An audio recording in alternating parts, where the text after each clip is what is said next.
अस्सलाम वालेकुम प्यारे व्यूअर्स, कैसे हैं आप? ठीक है, आपकी तबीयत कैसी है?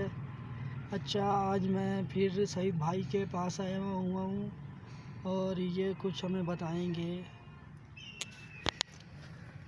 वालेकुम सलाम। सबसे पहले तो तमाम यूट्यूब चैनल वालों को मुझ नाचीज़ मलिक सईद का सलाम। वालेकुम सलाम। आज जो भाई ने ज़िक्र किया है कि आज का एक वाक़या हुआ है यहाँ पे, ये वाक़या हुआ है हैप्पी स्कूल के कॉर्नर के पास। आज सुबह सुबह का यही वाक़या है और वाक़या ये है एक गाड़ी का और एक बाइक का। और गाड़ी आ रही थी मेन रोड से अंदर की तरफ और बाइक भी आ रही थी अंदर की तरफ से। आमना सामना का सामना हुआ, टकराव हुआ। जब हम वहाँ पहुँचे तो गाड़ी को जाके देखा तो गाड़ी का काफ़ी नुकसान हुआ था और उसके गाड़ी चलने लायक भी नहीं थी। बाइक को देखा तो बाइक का इतना ज़्यादा नुकसान नहीं था जितना गाड़ी का नुकसान था, तो अंदाज़ा हो रहा था कि किसकी गलती थी किसकी गलती नहीं। जब बाइक वाले से सवाल किए गए तो बाइक वाले ने पहले सवाल किया कि भाई मेरे पीछे कुछ डकैत पड़े हुए थे, कोई वारदाती थे। मैं उनसे भाग रहा था, उनके डर की वजह से मुझे पता नहीं चला कहाँ से गाड़ी आई, कैसे लगी है कैसे नहीं लगी। तो उसके सर पे भी काफ़ी चोटें थी, घुटनों पे, हाथों पे, और दिमाग भी उसका इतना काम नहीं कर रहा था जिस हिसाब से उसको चोटें लगी थी।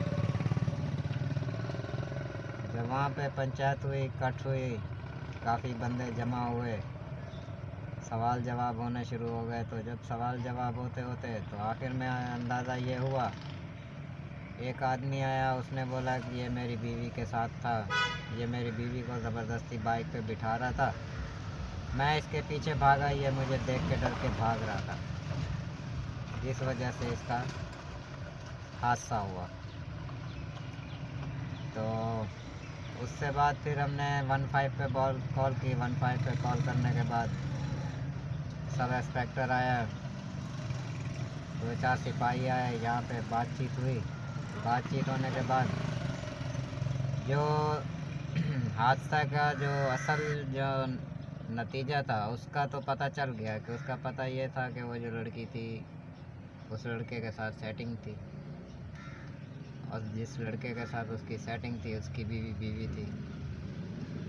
और जब दोनों की फैमिली बीच में आई तो असली बात का पता चल गया। बात यह है कि अभी जो कसूरवार है वो तो सामने नहीं है, लेकिन जिसके हादसे के वक़ूअत में देखा जाए तो वो बाइक वाला ज़्यादा कसूरवार है। अभी उनको दोनों को थाने में ले गए, उसके बयानात हुए हैं, उसकी गाड़ी भी थाने पे खड़ी कराई है। लेकिन बात यह है कि अक्सर लोग जो है ना घरों से बच्चों को अकेला छोड़ देते हैं ना कि जाओ बेटा ये फ़लाना काम अपना करके आ जाओ, जो स्कूल है, जो कॉलेज है, जो यूनिवर्सिटी है। मैं उन वालिदैन से कहता हूँ कि भाई आप अपनी बच्ची को जब भेज रहे हो, आपको ये भी अंदाज़ा है कि जब घर से बाहर निकल रही है उसके साथ क्या हो रहा है, कितने लोग उसके ऊपर बातें कर रहे होंगे, कितने लोग उस पर हंस रहे होंगे, कितने लोग उसके साथ मजाक कर रहे होंगे, कितने लोग उसको छेड़ रहे होंगे। आपको इस चीज़ का अंदाज़ा है। लेकिन बात देखा जाए तो वालिदैन भी सही है कि उनके पास भी घर के मसाइल देखने के लिए इतना वक्त होता है कि भाई वो और बच्चों को इतना वक्त नहीं दे सकते। ये भी सही है कि वालिदैन का ये भी हक है कि बच्चों को टाइम देना चाहिए, बच्चों को स्कूल के टाइम पे ख़ास तौर पे लेने के लिए या छोड़ने के लिए अपना एक ऐसा हो हिसाब सिस्टम हो जिससे वो मुतमिन भी हो और उनको ये भी महसूस हो कि यार हमारी बेटी को जब बच्ची को कोई नुकसान नहीं होगा। तो कहने का मतलब ये है मेरा भाई कि जब हम खुद अपने हाथों से बच्चों को घर से बाहर छोड़ देंगे तो ये हादसे तो होंगे। रास्ते में 10 मर्द ऐसे गुजरेंगे तो एक न एक मर्द तो औरत के जहन में ऐसा आ ही जाएगा कि जिसके साथ वो बात कर लेगी, हंस के खड़ी हो जाएगी। तो कहीं ऐसा हो जाता है कि कहीं उसका कोई अपना दोस्त भी होता है, करीबी भी होता है, तो बाकायदा कुछ लोग गलत भी समझ लेते हैं। तो इस शो से मेरा कहने का यही मतलब है, वालिदैनों को हिदायत देता हूँ, उन वालिदैनों को जो अपने बच्चों को सुबह के टाइम पे या प्रैक्टिकल के टाइम पे या किसी टाइम पे वो अकेला भेज देते हैं। वो कहते हैं कि ठीक है, हमारी बच्ची जो है ना जा रही है, वो सही है, वो गलत नहीं है। ये सही है, हम कहते हैं, ये नहीं है कि बच्ची हमारी गलत है, बच्ची गलत नहीं है, लेकिन हमारा माशरा गलत है। हमारा माशरा इस हद तक गिर चुका है कि वो अपने कपड़े उतारने पे किसी वक्त भी मजबूर हो जाता है। उसको ये नज़र नहीं आ जाता कि ये रोड है या घर है या रिश्तेदार है या कौन है कौन नहीं है, ये सब कुछ वो भूल जाता है। बस उसको वही याद होता है जो उसके दिमाग में चल रहा होता है। तो मेरा भाई, अभी तो हालात ऐसे हैं कि देखा जाए तो हम खुद अपने आप को भी सेफ नहीं कर पा रहे, तो बच्चियां क्या अपने आप को वो करेंगी। और औरत तो वैसे भी अपनी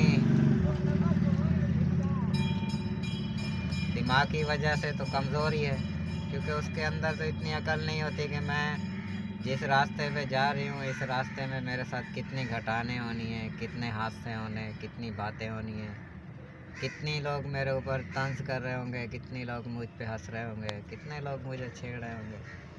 तो मैं क्यों ना ऐसा काम करूँ ही नहीं जिससे मेरे घर वालों को भी शर्मसारी हो, मेरे रिश्तेदारों को अफसोस करना पड़े। तो आज का जो ये वाक़या मैंने देखा, तो ये वाक़या एक ऐसा था कि इससे मैं घर वालों को नसीहत देना चाहता हूँ।